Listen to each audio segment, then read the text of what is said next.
Welcome back to IE Media. On today's episode, we're talking about something that affects all of us, and that's cyber literacy. To use technology, not just efficiently, but safely and responsibly. To help break this down, I'm joined by Craig Taylor, cybersecurity expert and CEO of CyberHoot, which is a platform that helps individuals and businesses stay protected in the digital world. We'll be covering what it really means to be digitally literate, like how to navigate online without falling into the usual traps, how it also affects mobile devices these days, and we'll also be talking about cybersecurity, protecting your personal information, passwords, recognizing online threats, building smart habits that can keep you and your data safe going forward. And Craig's got a wealth of insight, and today he's going to share some practical advice we can all use, no matter how tech savvy you think you are. Honestly, I thought I was tech savvy, and the more I look into this stuff, the more I realize I don't really know anything. And with how fast things are evolving in this technological world, and especially with AI now, I think it's crucial that we get up to speed. So thank you for coming on to the show. Oh, Marty, my pleasure. Happy to be here. Thanks for having me. Yeah. So I see that you've done some previous interviews and talks about this sort of stuff, but it's very eye-opening to myself. Like I say, I mean, I've been using computers since kind of like the millennium, and I kind of thought I knew a thing or two, but I really don't.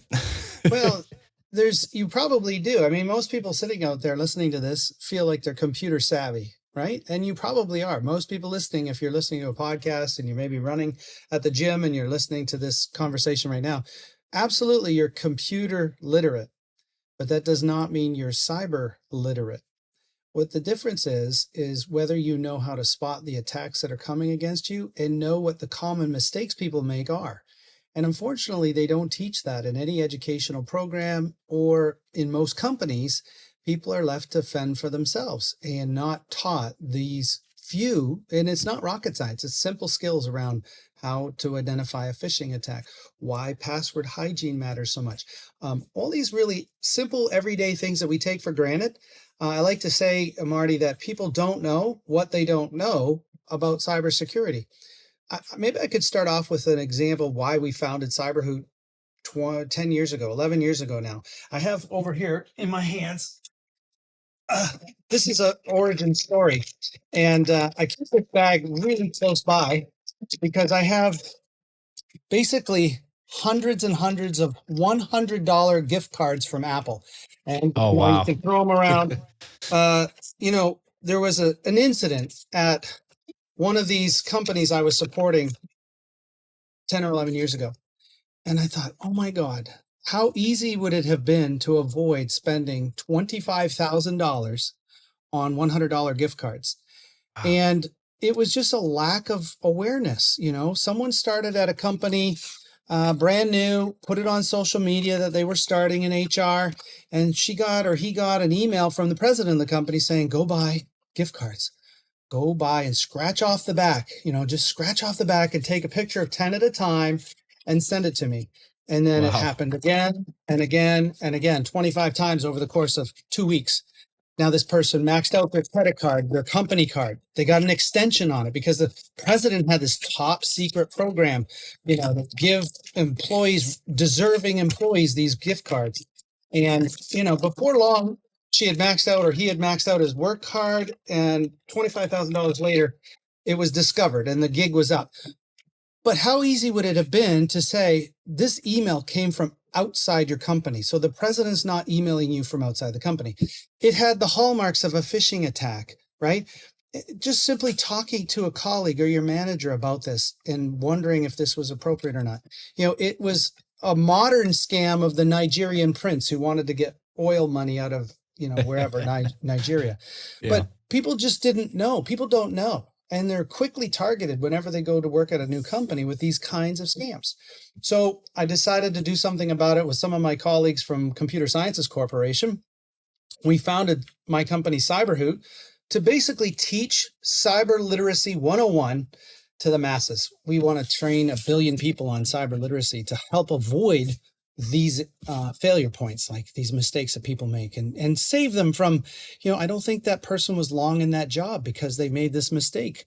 And it's a shame because they were probably very good at what they needed to do. They just made one critical error through a lack of awareness, a lack of cyber literacy. Very computer literate people are making lots of these mistakes. Yeah, definitely. Now, I see a lot of videos from like Scammer Payback and a few of the guys on YouTube that cover those sorts of things. Yeah. And I can't believe the rate that this is happening, isn't it? Oh, it's in all kinds of things. We did a video, an awareness training video on common scams. And from a financial perspective, if there's a way for a hacker to bilk you out of your money, to steal your money, they're going to try it. So when there's a natural disaster, they come out with funds. Go fund this recovery effort in this beautiful city. Look at the damage. And they put up all these emotionally traumatizing pictures, and they put a donation page, and they're just stealing your money. Or there's a romance scam where, remote people are pretending to be someone they're not, and they build a relationship, make you fall in love with them, and then an emergency happens, right? They've been in a car accident and they need an emergency funds transfer. They're on a vacation and they lost their passport and their wallet. And they need you to wire them funds. Oh my gosh, $2,000, $5,000. It's a scam.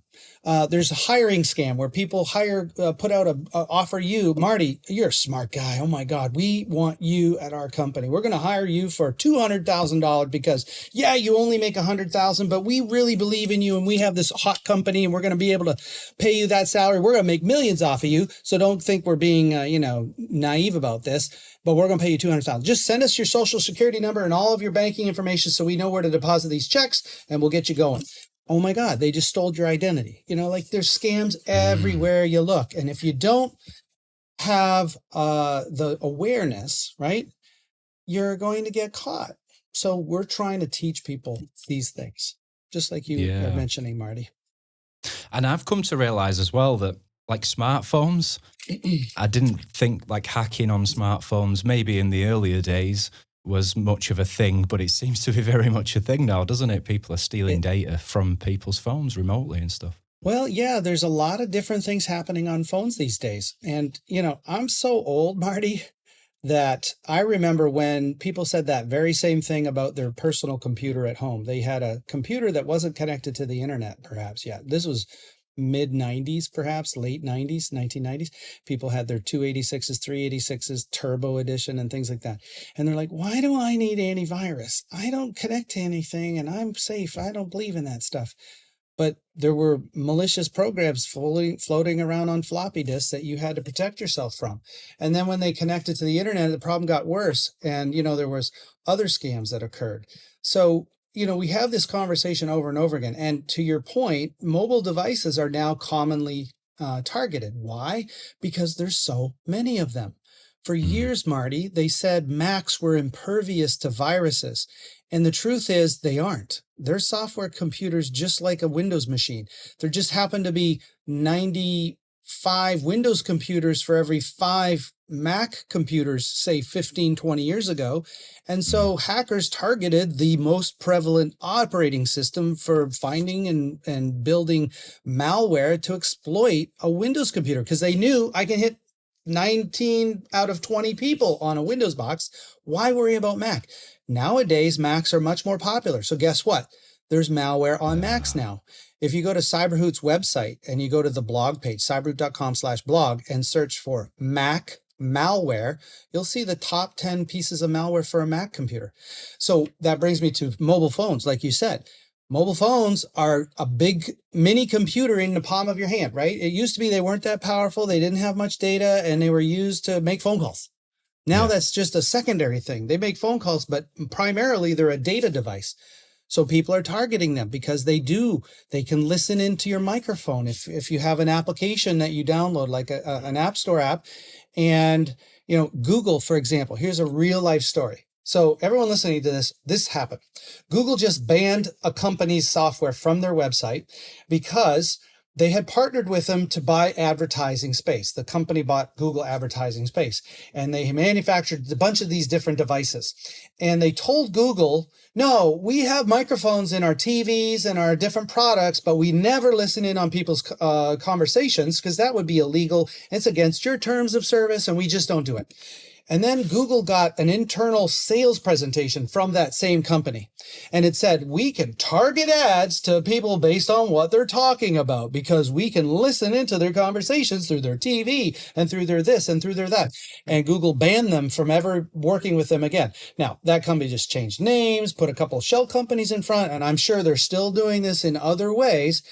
But you still have to grant these things access when you're on a mobile phone. So when you get a new application, you install it, it says, allow this application to manage your microphone or your contacts, have access to your contacts, or, don't give permissions to anything, your location data.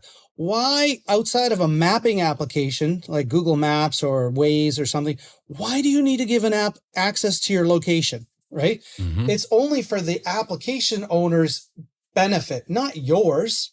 Okay. Yeah. So you have to be really careful and suspicious nowadays to protect yourself. And people don't know this stuff because they don't know it. Here's another example.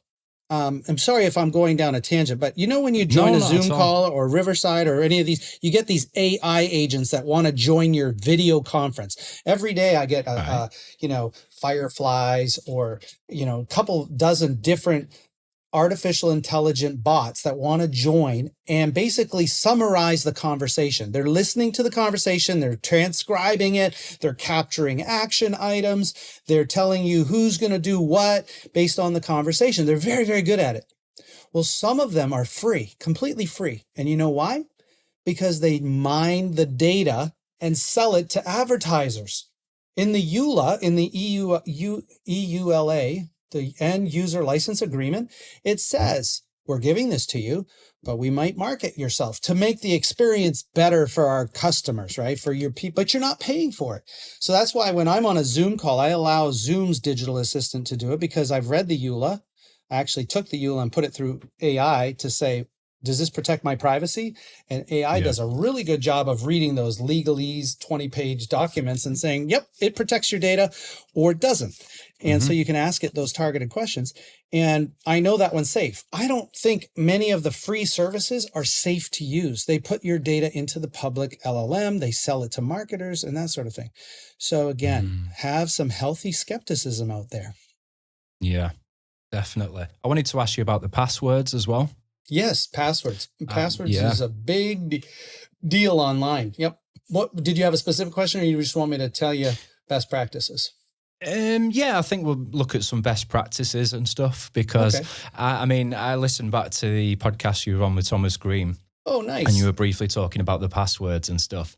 And I've got to admit, I've been kind of stupid myself keeping the same password for multiple platforms and and I do use Google Password Manager, and that has told me in the past that there's been data breaches that have leaked, and then that does prompt me, but most people don't even use them, do they? Right. Well, I like to think of a password hygiene is one of the key areas of concern from a cybersecurity perspective. When I go back to that original statement, people don't know what they don't know. There are two areas where people know the least and need knowledge the most. One is around phishing, how phishing works and how to know when you're under a phishing attack email or something. The other is password hygiene. Now, why would I make those two, of all the things I could talk about, why are those two so important for your listeners? Because over the last 25 years, 90% of breaches, companies that are breached and the data is stolen or financial losses occur, are tied back to human mistakes, people making mistakes. And how are they making those mistakes? Well, in two ways. First and foremost in the list is they click on links in phishing emails because they don't know that they're malicious in nature.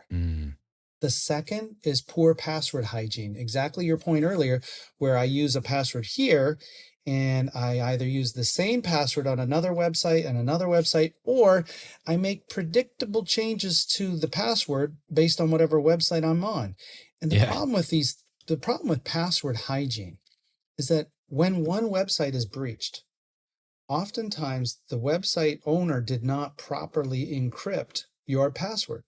So the hacker gets to see exactly your username, your password, and they can use that to try and log into your other accounts. First and foremost, they'll try to log into your email account. Why? That's where all your other password resets go. So if they want to get access to your bank and you haven't turned on multi-factor at your bank, which is a rarity nowadays, that means like a text message or an authenticator app, or better yet, a passkey to get access to your financial information.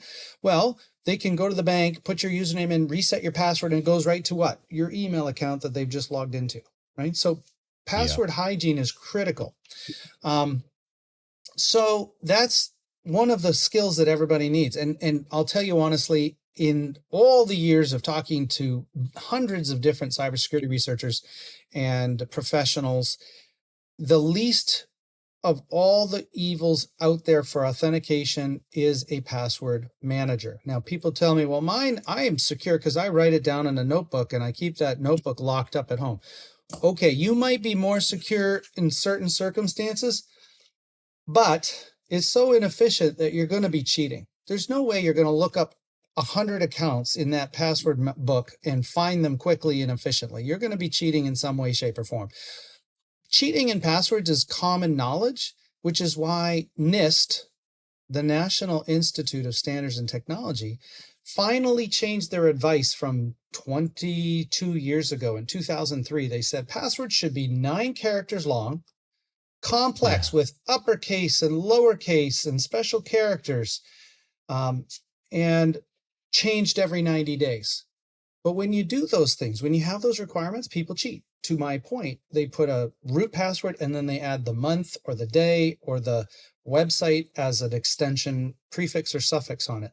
So I have a good joke for you. Let's keep this fun. I have a question. Why did the password go to therapy?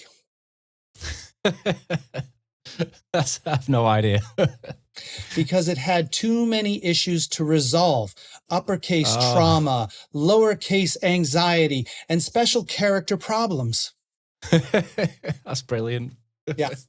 So I think one of the main issues as well is for most people, it becomes hard to think of a unique password, doesn't it? And something that you want to keep in your memory to remember, especially. So I think what you're saying with a password manager, that'll actually make a very unique randomized password for you, won't it? It will, but you still need that one master password, which I will give you a tip now. So like when you install a password manager, you still need one like super strong passphrase to unlock the password manager. And truthfully, you could throw in multi-factor as well. You could throw in a text message or an authenticator app to get into your password manager. That's the ultimate in security. But let's work on a passphrase. Let's teach your listeners here today how to pick a strong passphrase for your master password of your password manager. This is the one password you have to memorize. You cannot write it down, at least not forever. You might write it down for the first day or so and then burn that sheet of paper once you've typed it in 15, 20, 30 times so you know you won't forget it. Okay. Yeah. Now, how do you do that? Well, think of something nonsensical. Let's make something up right now. I'm going to look around my room. I see a coffee mug. I see some weird, silly putty. I don't even know what this is. I think it's universal dust. Oh, it's a dust cleaning gel, but it's putty. And I see cough syrup. So let's say we have a passphrase of daytime putty goes in the coffee mug. You know, would that make any sense to anyone else? Probably not. Would anyone ever guess that? No. And how many characters is that? It's probably 22 characters long. But if you practiced that and typed it in 5 or 6 times, daytime cough syrup and putty go in the mug or something of that effect, you would be able to memorize it and memorize it forever. And once it's at 22 characters, it's virtually impossible to crack, like through a brute force attack, which is trying every possible password combination. In passwords, length is strength, Marty. So 9 is not enough. Today, they say 15 characters is the minimum length. And so as long as your master password is in that I would go to 20 characters on your master password. Then let the password manager generate all the other passwords. That's going to make your life so much easier, because even if you make a mistake and click on a phishing link in an email and you go to a website that says log into LinkedIn or log into your Amazon account, your password manager is not going to know what password to present to that website if it's not the actual vendor's website. If it's an impersonation attack, right? If they bring you to a fake Amazon login page, your password manager is going to go, I've never been here before. I don't know what you're trying to do. And it won't log you in. So it won't divulge your Amazon password to that fake website because it doesn't know how to. There's nothing to tie it to it. So you're not going to make mistakes as often. There's other wonderful protections there. It'll also tell you, most of the good ones will tell you when you're reusing a password. After a few months and you populated a bunch of your passwords, when you go to log into a website, it's going to say, Marty, you've used this password in 7 other places. You should change it here, here, and here, right? And then you'll go gradually over time, improve your password hygiene. Now, on the last point I'll make about passwords is you should always tie multi-factor to your critical accounts. If it's a, I don't know, your fantasy football or soccer, I'll say it in British terms. If your fantasy football team for Man United, Man U, who cares? Or maybe you care a lot about, maybe that is a critical account. But your bank account, your email account, always turn on multi-factor. What is that? Something you are, something you have, or something you know. A password is something you know. Something you have is your phone and an authenticator app. Something you are is your Face ID. To unlock the phone, to get to the authenticator app, to give it with your password is actually 3 factors to get into a bank account, for example. That's the saving grace if you make a mistake and reuse a password somewhere else and then someone gets it and they try to log into your bank. The second factor they can't get. So that's why you do that. And above all else, adopt passkeys when you're able. If your bank supports that, it's multi-factor in a single step. So that's a really good tip. Use passkeys when available. Stored in a password manager. Wow. Yeah, some really good tips there. Thank you. So I've had the same thing happen with my password manager when it's told me that there's been a data breach and your password's been leaked. And I've actually kind of in the past just ignored it, thought, oh, well, it's okay. What's the chances of anything happening? And then you'll get like these warnings from Facebook. Somebody's tried to log into your account from such a place. Yeah. And then you come to find, oh, wow. And then the multi-factor thing's the only thing that's actually prevented them from logging in. Now, if we just carry on ignoring that, what's the chances they could actually obtain that multi-factor? Is that here's getting the real easier problem for them? Yeah, it is. I'm just, I had surgery yesterday. I'm human and I tore my meniscus.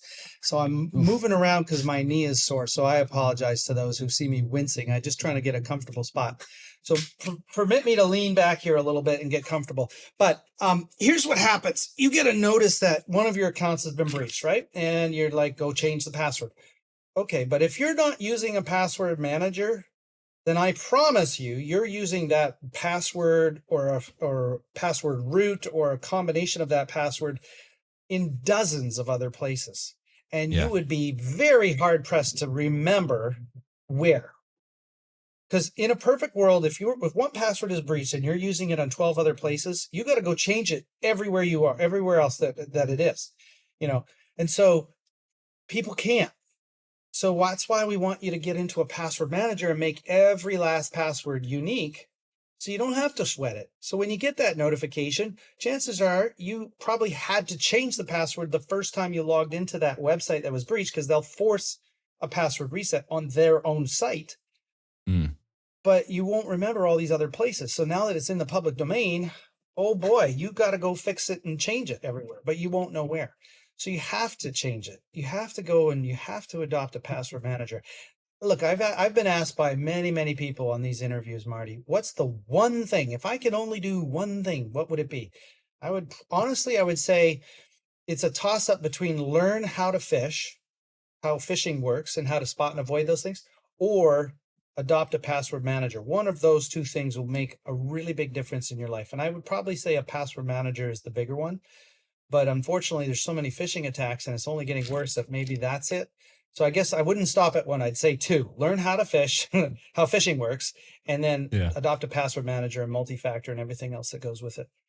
Yeah. Have you got any tips for people with phishing? Because I've heard through doing a bit of reading online that it's getting a little bit more sophisticated now with AI-driven phishing. Oh, yeah, it is. And it's getting harder to spot. You know, I'll give you this tip. Here's the best tip I can give you. Learn how to fish for free at cyberhoot.com/individuals.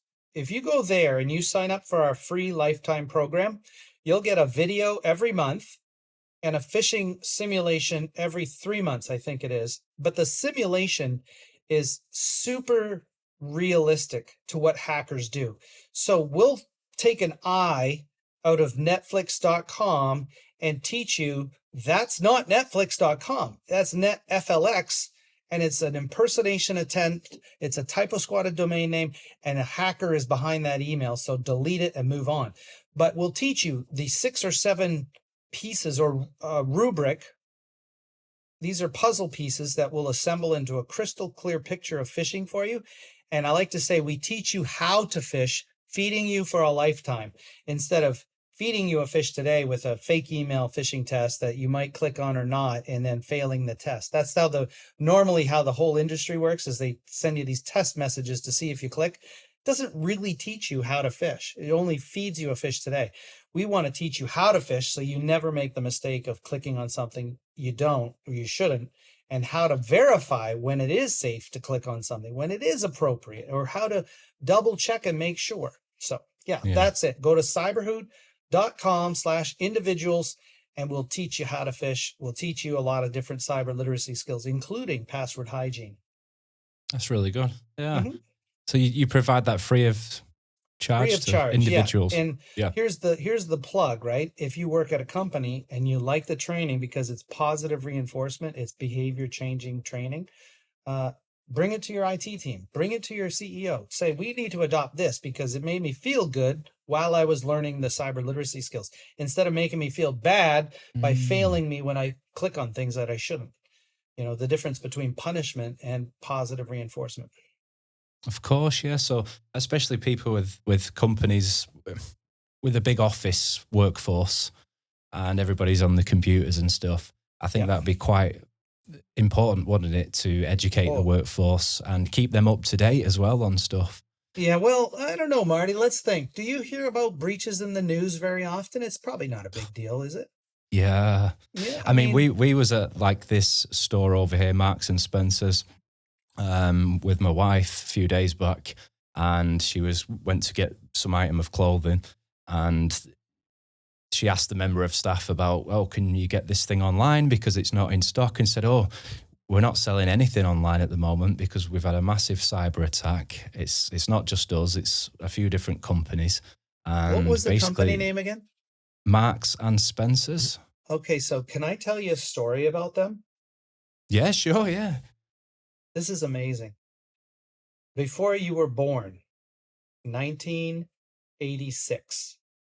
I was born 85. Were you? Oh, yeah. Shoot. Well, 86 was the year I went to England on a rugby tour.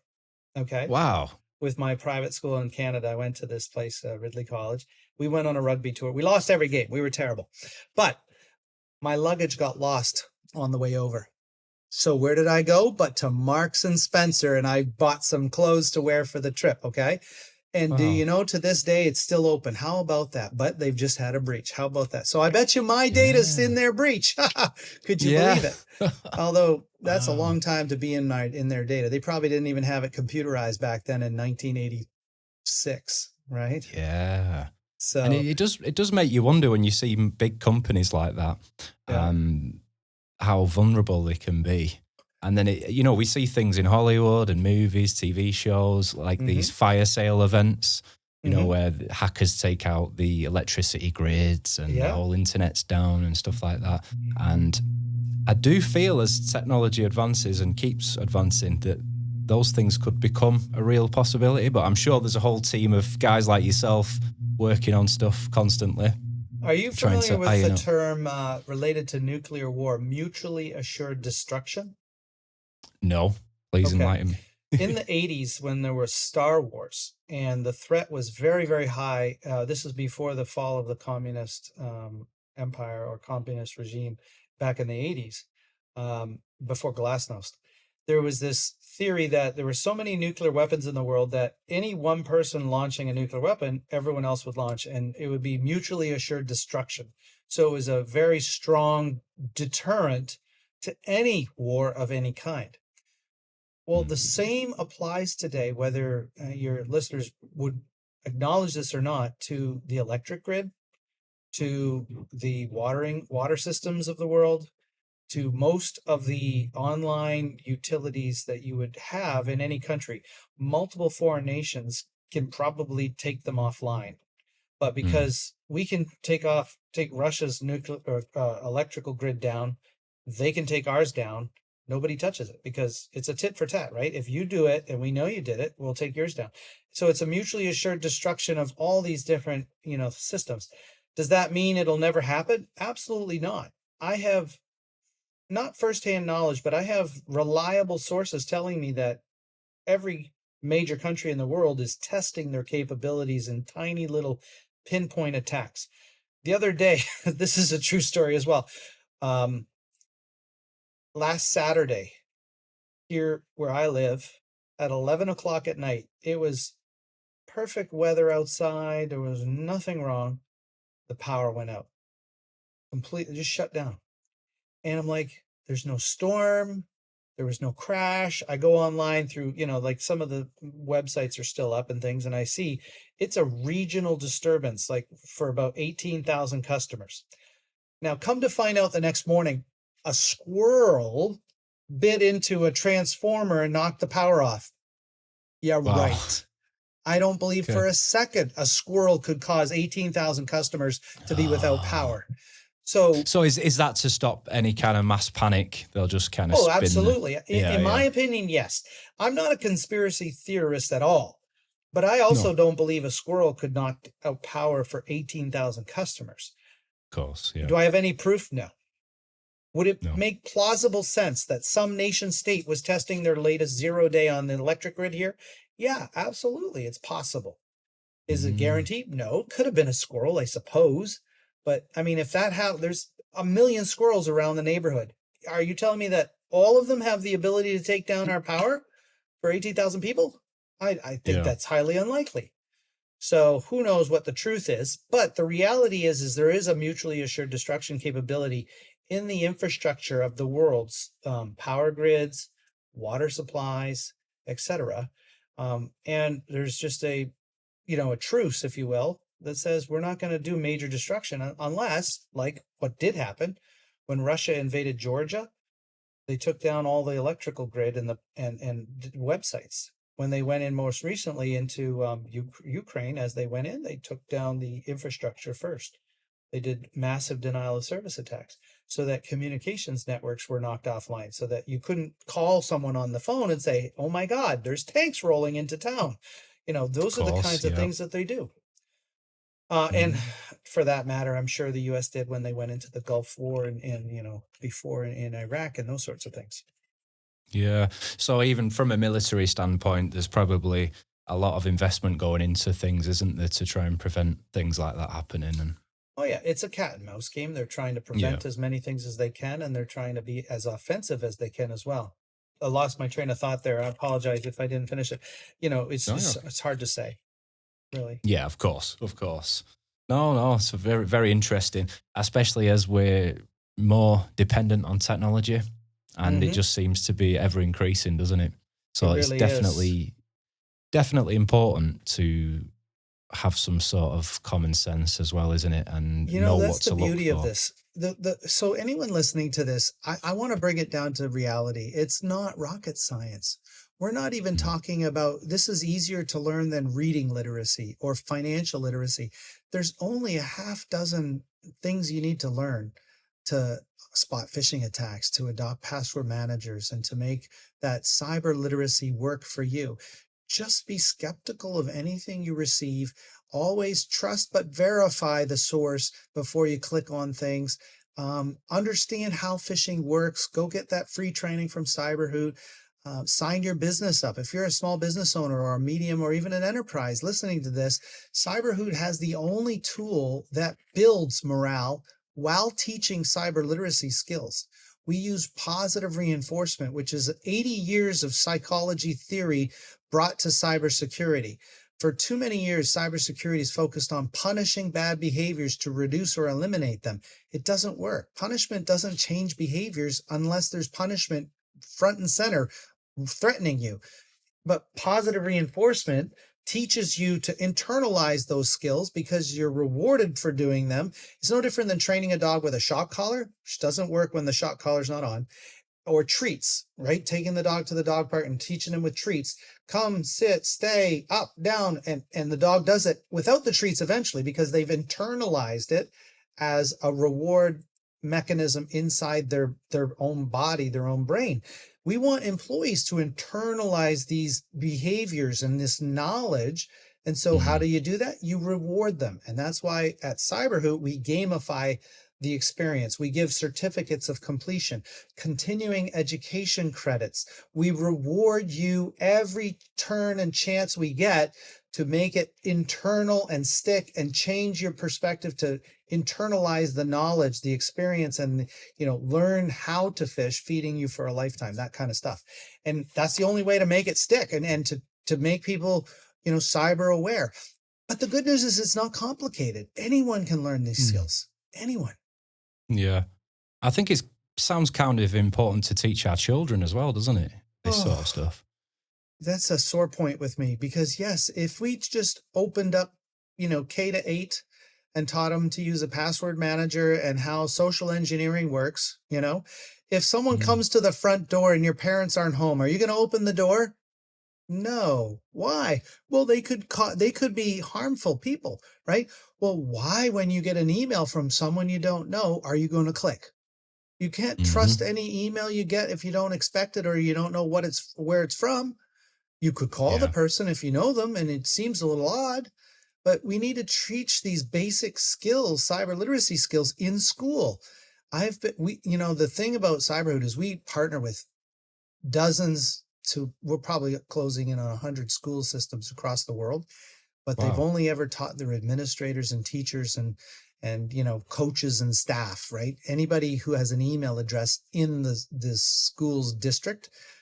I am so desperate to get them to open it up to students.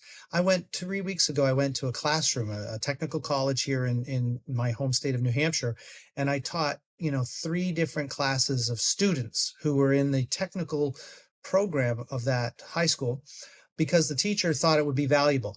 And to a person, these students lined up to shake my hands afterwards and say, you know what?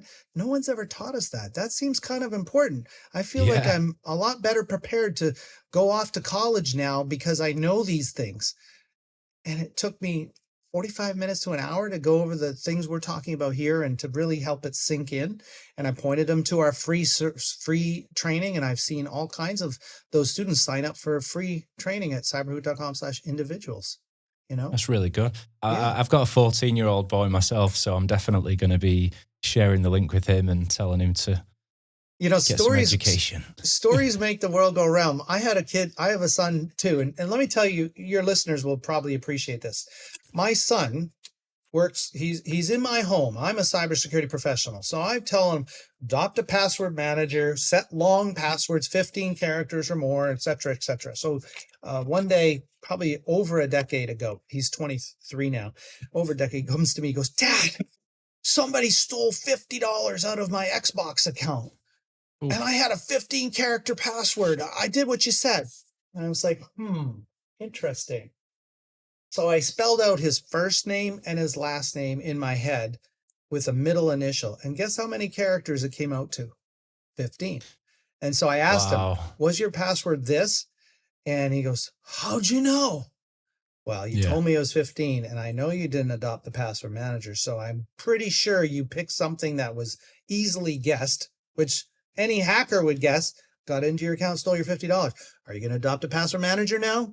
He goes, yeah, Dad, yeah, I'm going to do that. So Yeah. don't lose your $50 in your Xbox account. Don't lose worse in your bank account. Learn these skills. Yeah, it happened to my friend actually. A number Really? called him from the bank, and well, he thought it was from the bank. He actually Googled the number that he was on the phone with, and it was the actual bank's telephone number that was showing up on the caller ID. Okay, all right. And so that could be faked, but that's probably what they did. They just changed that's the what they caller did. ID. Yeah, okay. They emptied his savings account. Oh, he God, gave no. them information, and I know he's quite. You'd think he'd be kind of tech savvy, but yeah, he fell for it, man, and it just goes to show, But I mean, he got the money back. He was protected by the bank a few weeks later, but Well, that's unusual. They're not always doing that. I've been on 3 security incidents this year of over $100,000 in losses on all 3 occasions. One was a ransomware. One was a bank compromise. Okay. An individual did what your friend did and gave access to his bank account by accident, and they transferred this money out. And there was some shared responsibility, we think, between the bank and him, because they should have done multi-factor authentication on that size of transfer, and they didn't. Yeah. So that remains to be determined by the courts, right? There's a legal battle going on. But the reality is, in all these cases, something like an urgent email or an urgent and emotional appeal led to a reaction by someone. Yeah, because they knew his name and his phone number, so that must have been some sort of phishing thing or data leak or something. All of this data is online. Yeah. I don't know if you're in the UK. I'm not sure if there's a social insurance number there. There probably is. National insurance number. National insurance number. In the US, we have a social security number. Mine's been exposed 9 or 10 times in one of the recent breaches that I'm aware of. And my address for every property I've ever lived at was tied to it. My ex-wife's properties, everything has been up there for grabs. So yeah, they can research just about anything they want on every one of us, and then make an AI generated spear phishing or phishing attack, which is very believable. But in all cases, to a person, in the hundreds of incidents I've researched with or responded to, the person a day later says, there was some red flags that I didn't pay attention to. I just reacted to this situation instead of thinking it through a little bit. In retrospect, it made perfect sense that this was completely irrational for me to click or for me to answer or for me to take that and do those actions. Hackers and security researchers both know if we can get you to react, you're going to make mistakes. So never, ever react to an urgent and emotional appeal via email, the phone, or anything else. It's probably an attack. Because just like that young child opening the door to a stranger at home when their parents are away, why would you open and take action on an email from someone that just has no business sending you an email? Right? Yeah. I get a lot of them, especially with having the YouTube account. I get these guys that say they're freelancers and they've inspected my YouTube channel. And the reason why maybe the views are low is because of SEO. And if they could take access of my Google account, YouTube channel, they will help improve my channel and get all for these free, views. right? And it's all for free. They just want to help, Yeah, just helping. Look, I'm sure there's legitimate people out there, but on this little serotonin device, I have, let me see on my phone. Okay. I'll just open my phone and I'll go to my recent text messages. Here we go. Okay. In the last 3 weeks, you know what? I've deleted them already. I have 5 or 6 text messages like, hey, you're in my contacts. Who are you? Or, hi, just generic outreach. And I'm like, block. And, I'm in a position of authority, and my phone number is out there because of my company as CEO at CyberHoot. So I can't always do that. I said, someone says hi, and I'm like, who is this? And they're like, it's Janine. What can I call you? I'm like, oh, if you don't know me, funny, there's figures that happen right there. I just got a call. It's like clockwork. It's all right.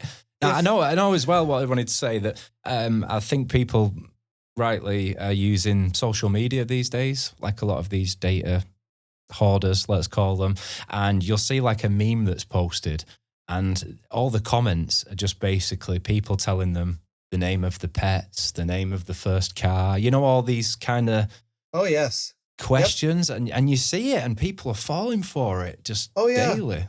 Do you want to know? Here's the best tip. Adopt a password manager. If a website is asking you for a knowledge-based authenticator like that, lie to the lie to the website. Put in, my favorite is, what is your mother's maiden name? Anyone and their sister could look that up, right?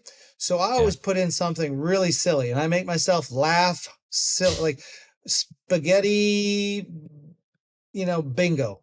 That's my mother's maiden name. Whatever it might be. Pluto socks, whatever. Make it up so that no one could ever guess it. And then put it into your password manager as a password field. So it's encrypted and it's protected. But make sure you record it, because 6 months from now, you won't remember that, right? I have a few websites. And by the way, that's been deprecated by all the authorities in cybersecurity. You should not use knowledge-based questions to authenticate a user. Not as a backup mechanism, not as a primary, nothing. Never, ever, ever do that. If you're developing a website, don't do that. It's really bad practice. But if there's unsophisticated websites that are still doing that, lie to it. Just track your answers in a password manager. Of course. Yeah, that makes perfect sense, because then if that is breached, your username, password, they've also got your mother's maiden name, the name of your first pet, the street you grew up on. Right, exactly. I mean, all that's already out there. So there's nothing that they're not going to learn anything new from those examples you just gave, because it's already known. Okay, just know that almost all of our personal information is publicly known. Even in the US, let's say your genetic profile, 23andMe was breached. So anybody that sent their mouth swab and their genetic background to figure out that they were 28% from the Slavic countries and 32% from Africa and 60, whatever the amounts are, it's all out there too, probably stolen. 23andMe had a breach. They went into bankruptcy. They were just bought by a pharmaceutical that's going to turn that data into money by mining it with AI and new drug therapies, etc. But that data is now breached too. I never did it.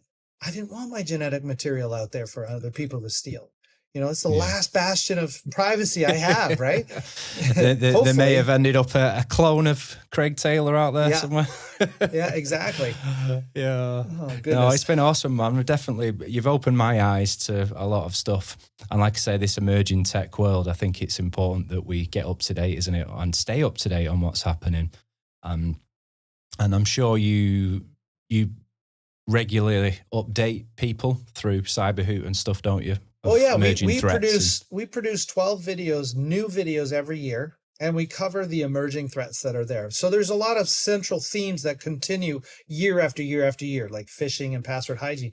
But there's some emerging threats. Like for recently, there was a lot of QR code phishing scams where you'd go to pay for parking in a major city and you'd scan the QR code and it brought you to a payment page, but it was a hacker's payment page. It looked like the Park mobile app or whatever, but it wasn't. So you need to know about these things. And we put a video together for that. We did an ishing scam, like phishing, vishing, smishing, and quishing. QR code phishing is quishing. So we are constantly evolving the video trainings that we put out there so that we keep people up to date on the latest and greatest threats. We blog every week. You can subscribe to our newsletter to get a monthly summary of our emerging threats. We did a blog the other day on polymorphic extensions in your browser. There was a browser plugin you could turn on that pretended to do marketing, AI marketing, but it would then turn itself into a 1Password logo and try to get you to re-authenticate to it, pretending to be 1Password, to steal your password manager information. Wow. But it asked for your secret key because that's the only way the hackers could actually get to your data. It was to get your username, your password, and your secret key. The thing that 1Password said, never, ever, ever give this to anybody. Not a browser plugin, nothing. Okay. And yet it was prompting you for that. So there should have been a lot of red flags there. Long story short, we're always trying to educate people. And if you subscribe to our newsletter, you'll hear about them that way. You can go to our individual page for free. Or if you're a company, let's have you come and sign up for a free trial for 30 days. As part of this podcast, we'll give you a special code to give you 20% off for the first year, just for being a listener to Marty's podcast here. Oh, thank you very much. You're That's really most good. welcome. Yeah. Yeah, listeners and viewers out there in podcast world, definitely take Craig up on that because it's very important. And tell your family about it as well and your children. And let's all build a safer world online. I think that's very important, isn't it? Couldn't have said it better. Well said, Marty. Yeah, definitely. Thank you very much for reaching out as well. Guys, if you take any value from this, you enjoy the show, please leave some feedback, a like, maybe a dislike. All your interactions definitely help the show and they will help the reach of this and get it out there to more and more people. Got quite a few new listeners around the world on the podcast apps like Apple and Spotify and Amazon Music now. Those numbers have been building up the last month or two, so I'm very impressed with that.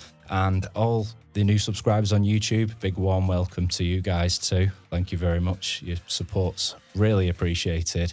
And yep, Mr. Taylor, thank you for joining me. It's brilliant. Maybe we can touch base again in the future at some point as things emerge. I would love that. You run a wonderful show and it has such reach.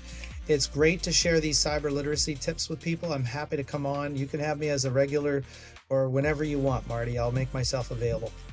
That's awesome. Thank you so much. And thanks to everyone for tuning in. We're going to end it here now, guys. I'll probably just ask you to stick around a minute till the upload's finalized, but I'll stop the recording here. So, thanks to everyone for listening. It's been a pleasure. Thank you. Thank you, Marty.